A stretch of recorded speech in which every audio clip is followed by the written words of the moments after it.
Hello friends, welcome to my channel English result. Friends, आज हम William Shakespeare, John Milton और Wordsworth पर कुछ इम्पॉर्टेंट एमसीक्यूज करते हैं। स्टार्ट करते हैं। पहला क्वेश्चन है, हु सेड, किसने कहा है, किसने ये लाइन बोली है। क्या लाइन? कि जो लेसी दास है वो क्या है? टस्टन है। टस्टन ये कसौटी होती है ऑफ पोएटिक टेस्ट। किसकी कसौटी है? Poetic test. जो लेसी दास है वो पोएटिक टेस्ट की एक कसौटी है। ये लाइन किसके द्वारा बोली गई है? आपको आंसर बताना है। पहला है टेनिसन, दूसरा है ब्राउनिंग, तीसरा है मैथर्नल और चौथा है आई.ए. रिचर्ड्स। तो इसका जो राइट आंसर है वो टेनिसन। टेनिसन ने लेसी दास को टस्टन ऑफ पोएटिक टेस्ट कहा है। ये बहुत ही इंपॉर्टेंट क्वेश्चन है, आपको ध्यान देना है। दूसरा क्वेश्चन है, माई राइजिंग इज दाई फॉल, मेरा ग्रो होना, मेरा बढ़ना, तुम्हारा क्या है? पतन है। ये लाइन बोली गई है मिल्टन के द्वारा। किसके द्वारा? मिल्टन के द्वारा बोली गई, John Milton. This line is from, किस वर्क में बोली गई है? ये आपको आंसर बताना है। पहला ऑप्शन है लेसीदास, दूसरा है पैराडाइज रिगेनेड, तीसरा है to the Lord General Cromwell, चौथा है कॉमर्स। इसका जो राइट आंसर है वो पैराडाइज रिगेनेड है। पैराडाइज रिगेनेड में मिल्टन ने कहा, मेरा बढ़ना, मेरा ग्रो होना ही तुम्हारा पतन है। लेसीदास एक पास्टोरल इलेजी है और जो लिखी गई है एडवर्ड किंग की डेथ पर। कॉमर्स ये क्या है? एक मास्क है। नेक्स्ट क्वेश्चन, तीसरा क्वेश्चन है, हु क्लेम्ड सेइंग, यह कहते हुए किसने क्लेम किया है कि the study of Milton, Milton पर स्टडी करना, अध्ययन करना, could be of no help. क्या कहा? कि वो हेल्प नहीं हो सकती, उससे कोई सहायता नहीं मिल सकती है।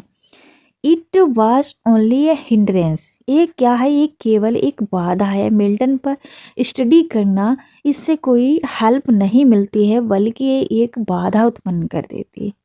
यह एक बाधा थी। किसके द्वारा बोली गई है? ये लाइन किसके द्वारा बोली गई है? पहला ऑप्शन है एडमंड बर्ग, दूसरा है डॉक्टर जॉनसन, तीसरा है विलियम ब्लेक, चौथा है टी.एस. इलियट। इसका जो राइट आंसर है वो टी.एस. इलियट। टी.एस. इलियट जो एक मॉडर्न पोइट और प्ले राइट हैं। विलियम ब्लेक एक रोमांटिक पोइट हैं। डॉक्टर जॉनसन जे रेस्टोरेशन एज के पोइट राइटर हैं। और एडमंड बर्ग। नेक्स्ट क्वेश्चन, चौथा क्वेश्चन है, हु रोट ए पोएम, किसने पोएम लिखी है? क्या पोएम है? Epitaph on the admirable dramatic poet William Shakespeare. किसके द्वारा ये पोएम लिखी गई जिसका टाइटल है epitaph on the admirable dramatic poet William Shakespeare? पहला ऑप्शन है वर्ड्सवर्थ, दूसरा है जॉन मिल्टन, तीसरा है डॉक्टर जॉनसन, चौथा है ड्राइडन। तो इसका जो राइट आंसर है वो जॉन मिल्टन। जॉन मिल्टन ने एक एपिटफ लिखा है विलियम शेक्सपियर के ऊपर, जिसका टाइटल प्रेफर किया है epitaph on the admirable dramatic poet William Shakespeare. और यह मिल्टन ने 1630 में लिखा है और ये पब्लिश हुआ है। विलियम शेक्सपियर का सेकेंड फोलियो आया था 1632, तब ये विलियम शेक्सपियर के सेकेंड फोलियो में पब्लिश हुआ था, जिसका टाइटल था ऑन शेक्सपियर। क्या टाइटल था? On Shakespeare. नेक्स्ट क्वेश्चन, पांचवा क्वेश्चन है, truth is as impossible. Truth क्या है? उस प्रकार इम्पॉसिबल है to be solid by any outward touch. जैसे कि ट्रुथ को छुआ, टच नहीं किया जा सकता है, किसी भी आउटवर्ड टच से उसको छुआ नहीं जा सकता। जिस प्रकार द सन भी, जो सूर्य की किरणें हैं उनको छुआ नहीं जा सकता है, केवल महसूस किया जा सकता है, उसी तरह ट्रुथ को भी टच नहीं किया जा सकता है। ये line, these lines are taken from, ये लाइन कहाँ से ली गई हैं? ये लाइन किसके द्वारा बोली गई है? ये बोली गई है जॉन मिल्टन के द्वारा। और किस वर्क में बोली गई है? तो आपको आंसर बताना है। पहला है एरियोपेजिट का, जिसका थीम है फ्रीडम ऑफ प्रेस, दूसरा है लेसीदास, तीसरा है doctrine and discipline of diverse, चौथा है ऑन शेक्सपियर। इसका जो राइट आंसर है वो the doctrine and discipline of divorce, इस वर्क में ये लाइन बोली गई है। नेक्स्ट क्वेश्चन, छठा क्वेश्चन है, Miltonic verse Miltonic verse can not be written. किसने कहा है कि जो मिल्टन की जो वर्स है उनको लिखा नहीं जा सकता है, बट इन एन आर्टफुल और रेदर आर्टिस्ट ऑनर। केवल किस लिए? एक आर्टफुल और रेदर आर्टिस्ट ऑनर के सिवाय इसको लिखा नहीं जा सकता है। And that Paradise Lost was a beautiful and grand curiosity. और कहा है कि जो पैराडाइज लॉस्ट है वो क्या है? एक ब्यूटीफुल एंड ग्रैंड क्यूरियोसिटी है, उत्सुकता है। हु एक्सक्लेमेड इट, ये एक्सक्लेम किसने किया है? पहला ऑप्शन है जॉन कीट्स, दूसरा है हेनरी बंगम, तीसरा है जॉन बनियान, चौथा है रिचर्ड क्रॉसर। इसका जो राइट आंसर है वो जॉन कीट्स है। जॉन कीट्स ने Hyperion the fall of Hyperion एक वर्क लिखा है जो इनका अनफिनिश्ड वर्क है, क्योंकि उसमें इन्होंने मिल्टन के ग्रैंड स्टाइल को फॉलो करने की कोशिश की, लेकिन ये कहकर उसको छोड़ दिया।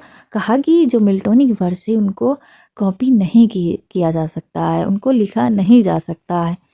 तो ये बात बोली गई है किसके द्वारा? जॉन कीट्स, जो एक रोमांटिक पोइट हैं और यंगर जनरेशन के पोइट हैं। नेक्स्ट क्वेश्चन, 7वां क्वेश्चन है जस्ट बिफोर हिज डेथ, अपनी मृत्यु से कुछ समय पहले, इन 1674 में, क्योंकि मिल्टन की जो मृत्यु हुई है वो 1674 में हुई है, नवंबर में। मिल्टन ने सुपरवाइज्ड किया है किसका? Second edition of paradise lost. इन्होंने पैराडाइज लॉस्ट का सेकेंड एडिशन पब्लिश किया है, accompanied by an explanation, जो किसके साथ? एक accompanied है, एक explanation है of why the poem rhymes not, and prefatory verses हैं by, किसकी प्रोफेटरी वर्सेस हैं? तो आपको आंसर बताना है। पहला है एंड्रो मार्वल, दूसरा हेनरी बंगम, तीसरा है जॉन बनियान और चौथा है रिचर्ड क्रॉसर। इसका जो राइट आंसर है वो एंड्रो मार्वल है, ये इसका करेक्ट आंसर है। एंड्रो मार्वल की प्रोफेटरी वर्सेस के साथ एक्कम्पनीड किया है और किस एक्सप्लेनेशन के साथ? Why the poem rhymes not, इसके साथ एक्कम्पनीड किया है। नेक्स्ट क्वेश्चन, 8वां क्वेश्चन है पीवी शेली कंस्ट्रक्टेड हिज करेक्टर। पीवी शेली ने कंस्ट्रक्ट किया है अपना एक करेक्टर जिसका नाम है Prometheus, in word as an attempt to revise Milton के किस करेक्टर को रिवाइज करने के लिए शेली ने अपने एक वर्ष प्ले प्रोमेथियस अनबाउंड में एक करेक्टर प्रोमेथियस को कंस्ट्रक्ट किया है। पहला ऑप्शन है एडम, दूसरा है बेल्जेबब, तीसरा है शैतान, चौथा है जीसस क्राइस्ट। तो इसका जो राइट आंसर है वो शैतान है। नेक्स्ट क्वेश्चन, 9वां क्वेश्चन है अमेरिकन अथर जिनका नाम है जॉन अर्नेस्ट स्टैनबैक्स, इनका एक नॉवल है जिसका टाइटल है in dubious battle taken its title. इसका जो टाइटल लिया गया है फ्रॉम, कहाँ से लिया गया है? पहला ऑप्शन है लेसीदास, दूसरा है कॉमस, तीसरा है पैराडाइज लॉस्ट, चौथा है पैराडाइज रीगेनेड। तो इसका राइट आंसर है वो पैराडाइज लॉस्ट, यहाँ से इसका टाइटल लिया गया है। नेक्स्ट क्वेश्चन, क्वेश्चन नंबर है 10, शैतान in Paradise Lost in Christian tradition. Christian tradition में जो शैतान है उसको किस नाम से परफॉर्मली कॉल्ड, पुकारा जाता है? पहला ऑप्शन है लूसीफर, दूसरा है सरपेंट, तीसरा है घोस्ट, चौथा है बिलेन। तो इसका जो राइट आंसर है वो लूसीफर, लूसीफर के नाम से उसे पुकारा जाता है, उसे बुलाया जाता है। कहाँ? क्रिश्चियन ट्रेडिशंस में। Next question, who uses Milton, किसने मिल्टन को यूज किया है एज ए कैरेक्टर के रूप में इन हिज पोएम, अपनी पोएम में, जिसका टाइटल है मिल्टन ए पोएम, जिसमें मिल्टन को एक कैरेक्टर माना है। पहला ऑप्शन है कॉलरिज, दूसरा है विलियम ब्लेक, तीसरा है वर्ड्सवर्थ, चौथा है जॉन कीट्स। इसका राइट आंसर है वो है विलियम ब्लेक, जो एक रोमांटिक पोएट हैं। नेक्स्ट क्वेश्चन, 12वां क्वेश्चन है Paradise Lost influenced Mary Shelley. Paradise Lost ने किसको इन्फ्लुएंस किया है? मैरी शेली को।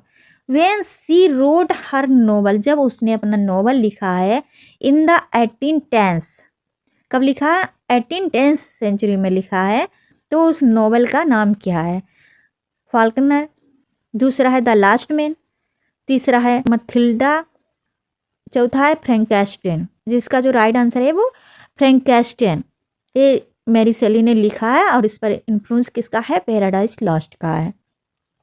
मैरी शेली कौन है, मैरी शेली पीवी शेली की वाइफ हैं और विलियम गॉडविन की डॉटर हैं। नेक्स्ट क्वेश्चन 13 क्वेश्चन है, Paradise lost has inspired the visual works by well known painter. एक वेल नोन पेंटर हैं, उनके जो विजुअल वर्क्स हैं उनको इंस्पायर किया है। Who executed a set of 10 colour engravings in 1974। तो उस वेल नोन पेंटर का नाम क्या है? पहला ऑप्शन है साल्वाडोर डेली, दूसरा है रिचार्ड बेस्टल, तीसरा है फ्रांसिस बर्ने, चौथा है फ्रांसिस हेमन। तो इसका जो राइट आंसर है वो साल्वाडोर डेली। ये क्या है, एक वेल नोन पेंटर हैं और इनके जो वर्क हैं, विजुअल वर्क से हैं, वो उन पर जो प्रभाव है वो किसका है, पैराडाइज लॉस्ट का है। नेक्स्ट क्वेश्चन 14 क्वेश्चन है, the temptation and fall of Eve 1808, ये पूरा टाइटल है। इज एन इल्यूस्ट्रेशन, क्या है, एक इल्यूस्ट्रेशन है ऑफ मिल्टन्स पैराडाइज लॉस्ट। किसका इल्यूस्ट्रेशन है, मिल्टन के पैराडाइज लॉस्ट का इल्यूस्ट्रेशन है। इट इज रिटेन बाय, ये किसके द्वारा लिखा गया है? पहला ऑप्शन है विलियम ब्लेक, दूसरा है कॉलरिज, तीसरा है वर्ड्सवर्थ, चौथा है जॉन कीट्स। तो इसका जो राइट आंसर है वो विलियम ब्लेक, इन्होंने एक वर्क लिखा है या इलस्ट्रेट किया है, the temptation and fall of Eve. Illustration किसका है, पैराडाइज लॉस्ट का है। नेक्स्ट क्वेश्चन 15 क्वेश्चन है, इन सिन डेथ एंड द डेविल, ये लिखा गया है 1792 में। हु कैरिकेचर्ड, जिसमें कैरिकेचर्ड या मजाकिया या विचित्र प्रकार के जो चित्र बनाए गए हैं, कैरिकेचर्ड किए गए हैं। द पोलिटिकल बैटल, जिसमें क्या है, कैरिकेचर्ड द पोलिटिकल बैटल दिखाया गया between Pitt and Thurlow as a scene from Paradise Lost. किसके सीन के रूप में, पैराडाइज लॉस्ट के सीन के रूप में दिखाया गया है। पिट इज डेथ, पिट क्या है, डेथ है, और थॉलो कौन है, ये शैतान है। With Queen Charlotte as seen in the middle, तो ये किसके द्वारा लिखा गया है, किसने कैरिकेचर्ड किया है? तो पहला ऑप्शन है जेम्स क्लेरी, आई ए रिचर्ड्स, या फॉर लेविस, या विलियम ब्लेक सुमीचा। इसका जो राइट आंसर है वो जेम्स क्लेरी। नेक्स्ट क्वेश्चन 16 क्वेश्चन है, हु कॉल्ड यागो, किसने यागो को बोला है in the play Othello, Shakespeare का प्ले ओथेलो, इसमें कैरेक्टर है यागो। यागो को किसने कहा है, क्या कहा है, ए मोटिवलेस मैलिग्निटी। पहला ऑप्शन है डाउडन, दूसरा है कॉलरिज, तीसरा बेन जॉनसन, चौथा है ड्राइडन। इसका जो राइट आंसर है वो कॉलरिज। कॉलरिज ने क्या बोला है यागो को ओथेलो प्ले में, मोटिवलेस मैलिग्निटी। नेक्स्ट क्वेश्चन 17, हु कॉल्ड, ध्यान देना है कि जो ओथेलो प्ले में यागो हुआ उसमें कॉलरिज ने मोटिवलेस मैलिग्निटी बोला है, जबकि एब्सोल्यूट यागो को एब्सोल्यूट इनफाइडल, ये किसने बोला है? पहला ऑप्शन है डाउडन, दूसरा है कॉलरिज, तीसरा बेन जॉनसन, चौथा है ड्राइडन। तो इसका जो राइट आंसर है वो डाउडन ने इसे क्या बोला है, एब्सोल्यूट इनफाइडल बोला है, और कॉलरिज ने मोटिवलेस मैलिग्निटी बोला है, किसको, यागो को। ये क्वेश्चन इंपॉर्टेंट है। Next question number 18, what is the full title of repentance by William Wordsworth.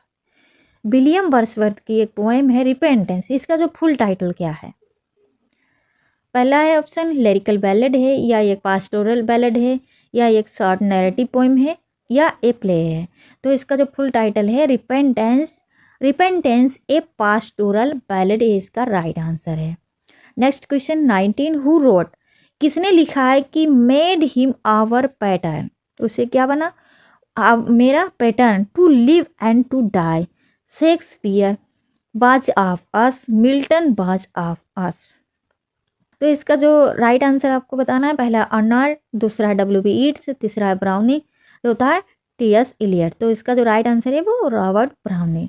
इन्होंने कहा है कि made him our pattern to live and to die, किसके साथ, William Shakespeare, was of us, Milton was of us. ये बोला गया है किसके द्वारा, रॉबर्ट ब्राउनिंग के द्वारा बोला गया है, जो एक विक्टोरियन एज के पोइट हैं और जिन्हें ड्रामेटिक मोनोलॉग के लिए जाना जाता है। नेक्स्ट क्वेश्चन नंबर है 20, इन विच प्ले, कौन से प्ले से दिस एक्सट्रैक्ट, ये उदाहरण हैज़ बीन टेकन, लिया गया है। क्या उदाहरण है? The purest service is repaid with thanks. कहाँ कहा गया है कि जो पूरेस्ट सर्विस है वो थैंक्स के द्वारा क्या कर दी जाती है? रिपेड कर दी जाती है। शेक्सपियर के एक प्ले से ये एक्सट्रैक्ट या उदाहरण लिया गया है और उस प्ले का नाम बताना है। पहला है टेमिंग ऑफ द श्रू, दूसरा है हेनरी फिफ्थ, तीसरा है रिचर्ड सेकेंड, चौथा है मेजर फॉर मेजर। इसका जो राइट आंसर है वो है टेमिंग ऑफ द श्रू, ये इसका करेक्ट आंसर है। नेक्स्ट क्वेश्चन, क्वेश्चन नंबर है 21। इन विच प्ले, कौन से प्ले से दिस लाइन अकर्स, ये लाइन ली गई है। क्या लाइन है? Be come into the world, हम संसार में आते हैं किसके तरह? ब्रदर एंड ब्रदर्स, भाइयों की तरह आते हैं, भाई की तरह आते हैं। And now let's go hand in hand, और कैसे चले जाते हैं? चले जाते हैं गो हैंड इन हैंड में चले जाते हैं, नॉट वन बिफोर अनदर। तो ये लाइन कहाँ से ली गई है? पहला ऑप्शन है एज यू लाइक इट, दूसरा है हैमलेट, तीसरा है किंग लियर, चौथा है कॉमेडी ऑफ एरर्स। तो ये लाइन ली गई है कॉमेडी ऑफ एरर्स, ये इसका राइट आंसर है। ये शेक्सपियर की एक कॉमेडी है और ये शॉर्ट कॉमेडी है, शॉर्टेस्ट कॉमेडी है। नेक्स्ट क्वेश्चन, क्वेश्चन नंबर है 22। हु सेड, किसने कहा कि Shakespeare himself might not have achieved so much, कि ये सब शेक्सपियर ने अकेले अचीव नहीं किया है इतना अधिक। If Spencer had not lived and levered, अगर स्पेंसर इतना मेहनत नहीं करते ना रहते तो ये शेक्सपियर इतना अधिक नहीं अचीव कर सकते थे। ये किसके द्वारा बोला गया है? पहला ऑप्शन है इलियड, दूसरा है आर्नल्ड, तीसरा है सेली, चौथा है ड्राइडन। इसका जो राइट आंसर है वो ड्राइडन है। ड्राइडन ने कहा कि अगर स्पेंसर नहीं रहे होते और उनने लेबर ना किया होता तो ये शेक्सपियर इतना अधिक अचीव नहीं कर पाते, इतनी प्रसिद्धि नहीं मिल सकती थी, नहीं मिल पाते। नेक्स्ट क्वेश्चन, क्वेश्चन नंबर है 23। हु सेड अबाउट, किसने कहा कि जो Titus Andronicus one of the stupidest and most uninspired play ever written, क्या बोला है कि स्टूपिडेस्ट एंड अनइंस्पायर्ड प्ले बोला है किसको? Titus Andronicus. A play in which it is incredible that Shakespeare had any hand at all, a play in which the best passage would be too highly honored by the signature of P। ये किसके द्वारा बोला गया है? पहला option है Coleridge, दूसरा है सैमुअल जॉनसन, तीसरा है आर्नल्ड, चौथा है टी.एस. इलियट। तो इसका जो राइट आंसर है वो टी.एस. इलियट है, इसका राइट आंसर है। Next question, T.S.. इलियट ने टाइटस एंड्रोनिकस को क्या बोला है? अनइंस्पायर्ड प्ले बोला है, और क्या बोला है? वन ऑफ द स्टूपिडेस्ट बोला है। नेक्स्ट क्वेश्चन, नेक्स्ट क्वेश्चन है 24। विच वर्क ऑफ वर्ड्सवर्थ, कौन सा वर्क है जो वर्ड्सवर्थ का ही generally consider a magnum opus, जिसे मैग्नम ऑपस कंसीडर किया जाता है? वर्ड्सवर्थ के कौन से वर्क को? पहला वर्क है द प्रेलूड, दूसरा है लिरिकल बैलेड्स, तीसरा है टिंटन एबी, चौथा है नन ऑफ दिस। इसका जो राइट आंसर है वो प्रेलूड, प्रेलूड को वर्ड्सवर्थ का क्या बोला जाता है? मैग्नम ऑपस बोला जाता है। प्रेलूड, इसके कुछ इंपॉर्टेंट पॉइंट्स। प्रेलूड क्या है? एक सेमी ऑटोबायोग्राफिकल पोएम है जो लिखी गई है his early years that he revised and expanded A number of times. ये कई बार 4 बार रिवाइज्ड की गई है, आई है। इट वाज पोस्टमाउसली टाइटल, इसका जो टाइटल दिया गया है वो प्रेलूड, वो इनके वर्ड्सवर्थ की मृत्यु के बाद दिया गया है। पब्लिश्ड बाय हिज वाइफ, इनकी वाइफ के द्वारा पब्लिश किया गया था। 1850 में वर्ड्सवर्थ की मृत्यु के बाद इनकी वाइफ के द्वारा इसे पब्लिश कराया गया था। In the year of his after his that before which it was generally known as, और इससे पहले जो वर्ड्सवर्थ इसको जो टाइटल देना चाहते थे या इन्होंने दिया था वो इन्होंने क्या दिया था? The poem to Coleridge. इन्होंने प्रेलूड को बोला था, ये देना चाहते थे टाइटल, लेकिन जब ये पब्लिश हुआ था इनकी वाइफ के द्वारा, इनकी वाइफ ने पब्लिश कराया था, तब इसका जो टाइटल आया था वो प्रेलूड आया था। नेक्स्ट क्वेश्चन, क्वेश्चन नंबर है 25। In which year Wordsworth debuted as a writer, एक राइटर के रूप में वर्ड्सवर्थ को कब माना गया? When he published a sonnet, एक राइटर के रूप में वर्ड्सवर्थ को जब माना गया, जब उन्होंने एक सोनेट पब्लिश कराया था, कहाँ? द यूरोपियन मैगजीन में पब्लिश कराया था। तो कब पब्लिश कराया था ये आपको बताना है। पहला है 1793, 1793 में, दूसरा है 1796 में, तीसरा 1787 में और चौथा है 1785 में। तो इसका जो राइट आंसर है वो 1787 में वर्ड्सवर्थ को एक राइटर के रूप में माना गया, जब इन्होंने एक सोनेट पब्लिश कराया था यूरोपियन मैगजीन में। The first known poem of Wordsworth क्या था? एक सोनेट था जिसका टाइटल था on seeing Miss Helen Maria Williams weep at a tale of distress. ये इसका फुल टाइटल था, जो कहाँ पब्लिश हुआ था? यूरोपियन मैगजीन में पब्लिश हुआ था एंड लंदन में पब्लिश हुआ था। और कब पब्लिश हुआ था? 1787 में इन वॉल्यूम 11 में पब्लिश हुआ था। नेक्स्ट क्वेश्चन, अगला क्वेश्चन है which is the correct option? कौन सा ऑप्शन करेक्ट है about this sonnet by William वर्स? विलियम वर्स का एक सोनेट है जिसका टाइटल है it is a beauteous evening calm and free. इसमें जो ऑप्शन दिए गए हैं, इसमें कौन सा ऑप्शन करेक्ट है? पहला ऑप्शन है इन 1802 में, 1802 में वर्ड्सवर्थ और उनकी जो बहन है डोरथी, वो कहाँ गए थे? विजिटेड एनेटी बलन के यहाँ घूमने गए थे, आइलैंड एंड कैरोलाइन इन कैलाश में। आफ्टरवर्ड उसके बाद ही रोड दिस सोनेट। इसके बाद उन्होंने ये सोनेट लिखा है। किसने? वर्ड्सवर्थ ने। इट वॉज फर्स्ट पब्लिश, ये पब्लिश हुआ था, कहाँ पब्लिश हुआ था? द कलेक्शन पोएम्स का जो कलेक्शन है 2 वॉल्यूम्स इन 1807, इसमें ये पब्लिश हुआ है 1807 में। The sonnet describe an evening walk on the beach with his 9-year-old daughter Caroline Vallon. All of this, तो इसका जो राइट आंसर है वो है ऑल ऑफ दिस। ये सभी ऑप्शन करेक्ट हैं इस सोनेट के बारे में। विलियम वर्ड्सवर्थ ने लिखा था जब ये घूमने गए थे, कहाँ? एनेटी बलन से मिलने गए थे। नेक्स्ट क्वेश्चन, अगला क्वेश्चन है 27 विच is the correct option about Wordsworth play? Wordsworth का जो प्ले है द वॉर्डर्स, इसके बारे में कौन सा ऑप्शन करेक्ट है? पहला ऑप्शन है इट इज रिटन बिटवीन, कब लिखा गया है? 1795 से 1797 के बीच लिखा गया है। It is a verse tragedy, ये प्ले क्या है? एक वर्स ट्रेजिडी है और सेट की गई है कब? Reign of King Henry third of England का जो किंग हेनरी थर्ड था उसके रीजन में के समय ये सेट की गई है। और the play was not publish, लेकिन ये प्ले पब्लिश नहीं हुआ था, जबकि लिखा गया था 95 से 97 के बीच, लेकिन ये पब्लिश नहीं हुआ। कब तक नहीं? 1842 में। उसके बाद ये पब्लिश हुआ आफ्टर सबस्टेंशियल रिवीजन। डी वाला है ऑल ऑफ दीज, तो इसका जो राइट आंसर है वो ऑल ऑफ दीज है। ये सभी ऑप्शन सही हैं। किसके बारे में? द वॉर्डर्स के बारे में। नेक्स्ट क्वेश्चन, क्वेश्चन नंबर है 28 which is the correct option? कौन सा ऑप्शन करेक्ट है अबाउट मिल्टन्स पोएम? मिल्टन की poem ode on the morning of Christ nativity, इस पोएम के बारे में कौन सा ऑप्शन सही है? पहला ऑप्शन है द पोएम रिटन इन 1629 में लिखी गई है, पब्लिश हुई है कब? Poems of mister John Milton 1645 में पब्लिश हुई है। और इसमें डिस्क्राइब किसका किया गया है? क्रिस्ट इनकारनेशन विद क्यूरिफिकेशन, ये इसमें डिस्क्राइब किया गया है। और इट वाज 2 सेक्शंस, इस पोएम में 2 सेक्शंस है। पहला क्या है? इंट्रोडक्शन, जिसमें 4 स्टेंजा हैं, और द हाइम, इसमें 27 स्टेंजा हैं, 8 लाइन के, इसमें 7 लाइन के। तो अगला ऑप्शन है ऑल ऑफ दिस, तो इस पोएम के बारे में ये सभी ऑप्शन करेक्ट हैं। नेक्स्ट क्वेश्चन, अगला क्वेश्चन है our language sunk under him.